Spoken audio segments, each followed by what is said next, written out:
St. Patrick's Day in the Morning by Eve Bunting. Read by Richie Hayes.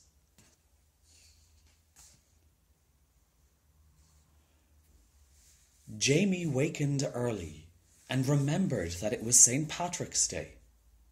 He climbed carefully over his big brother, Kevin, and his bigger brother, Sean. The stairs were cold on his bare feet. The kitchen was cold too, the fireplace full of dead ashes like chalk. Nell, the sheepdog, lay in the rocker. "Here, Nell." Jamie tried to snap his fingers the way Sean did. Nell uncurled herself from the cushions. Jamie sat in the warm spot where she'd slept. St. Patrick's Day in the morning. The green sashes were laid out on the table. The big one was Dad's. The next biggest was Sean's. The next biggest was Kevin's. Their fringes were crusted with gold. There was no sash for Jamie. "It's not fair, Nell," Jamie said. "I want to walk in the parade too. They say I'm too small, that I couldn't get to the top of Acorn Hill. But what do they know?" Jamie slid off the chair. His mother's raincoat hung behind the door. He put it on. He put on his dad's black hat and Sean's sash. He took Kevin's flute from the dresser. "Come on, Nell," Jamie said. Outside, the mountains were as green as cats' eyes. Clouds hung in tatters around their tops. "Head up, chest out," Jamie said. "Follow me." They marched down the street. None of the chimneys was smoking yet. Milk bottles stood on front steps, waiting to be let in. Kit Kelly's donkey put her head over her gate. "A happy St. Patrick's Day to you, donkey dear," Jamie said. He lifted his hat the way his dad did to the ladies. Kit Kelly's donkey curled her lip. "Silly donkey," Jamie said. "What do you know?" The sky was the colour of his mother's pearl brooch, the one she wore on Sundays. Jamie marched down the middle of Main Street, past the shuttered shops. Barney the baker was a white blur behind his window. There was a whiff of bread-making. Nell turned her head toward the smell and drooled. "Come on, Nell," Jamie said. Hubble the henman trundled his wheelbarrow along the footpath. His eggs were piled in it, all brown and white. "Good morning to you," Jamie said. "I see your hens are laying well." "It's the sweet corn and the sweet talk I feed them," Hubble said. "Pick yourself an egg, Jamie." Jamie took a brown one off the top. It was still warm from the hen. "Happy St. Pat's," Jamie said, and lifted his hat. He put the egg safe in his pocket. Jamie and Nell walked under the arches that spanned the street. Jamie wet the end of the flute with spit like Kevin did.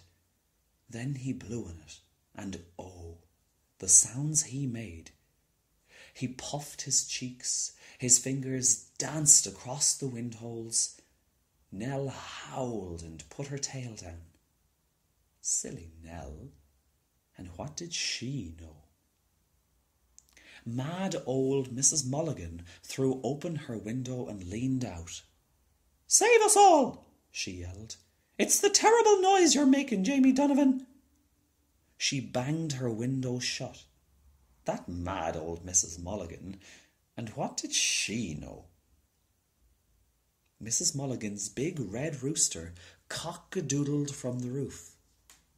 His wattle rattled, and Nell howled again. It was as good as a chorus to go with the music. Jamie was sorry there was no one to hear but mad old Mrs. Mulligan.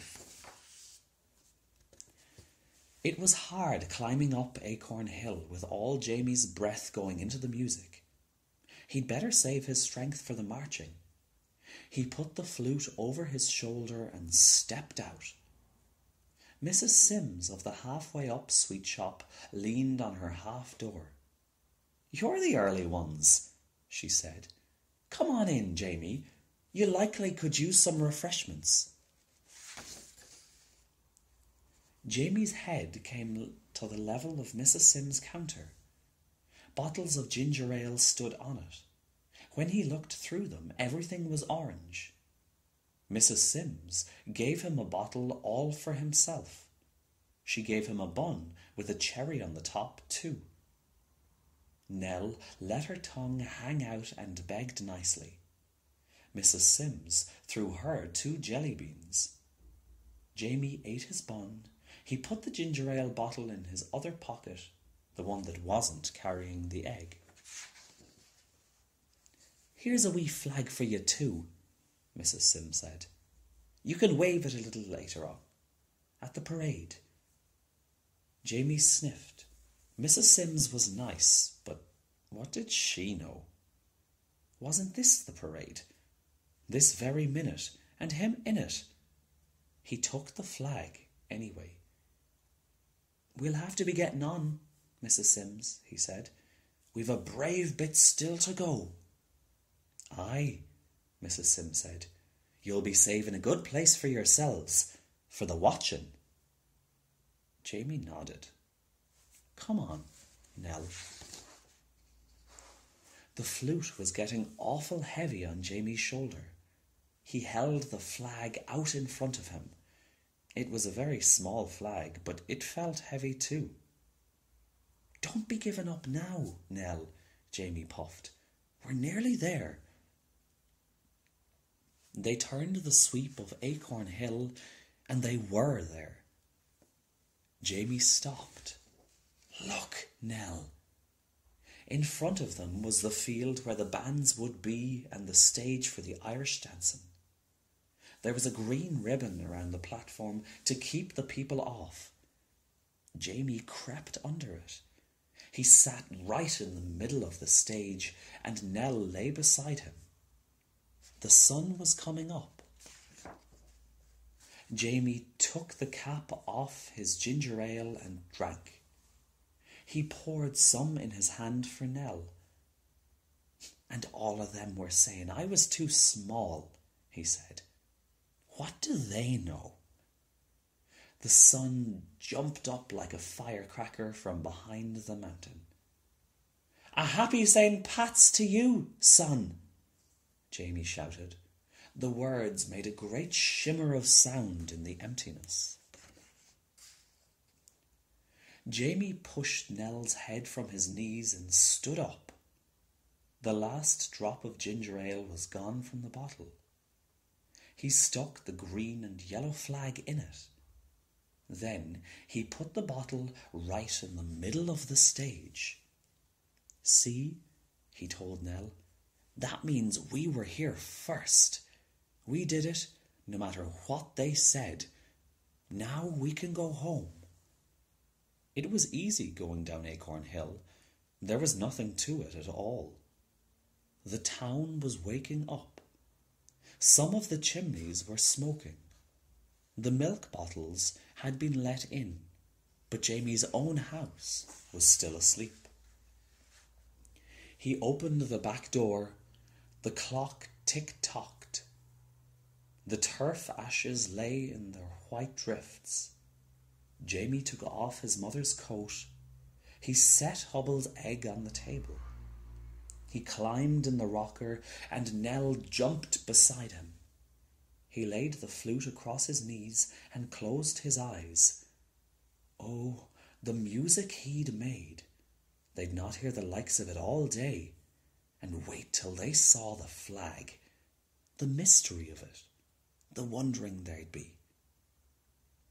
There were feet coming down the stairs, but his eyes were too heavy to lift and look.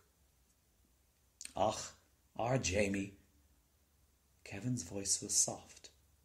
Sound asleep, and with the sash and the flute and our dad's black hat. Are you sad now, and you not big enough to walk in the parade? Jamie kept his eyes closed and smiled. Silly Kevin. What did he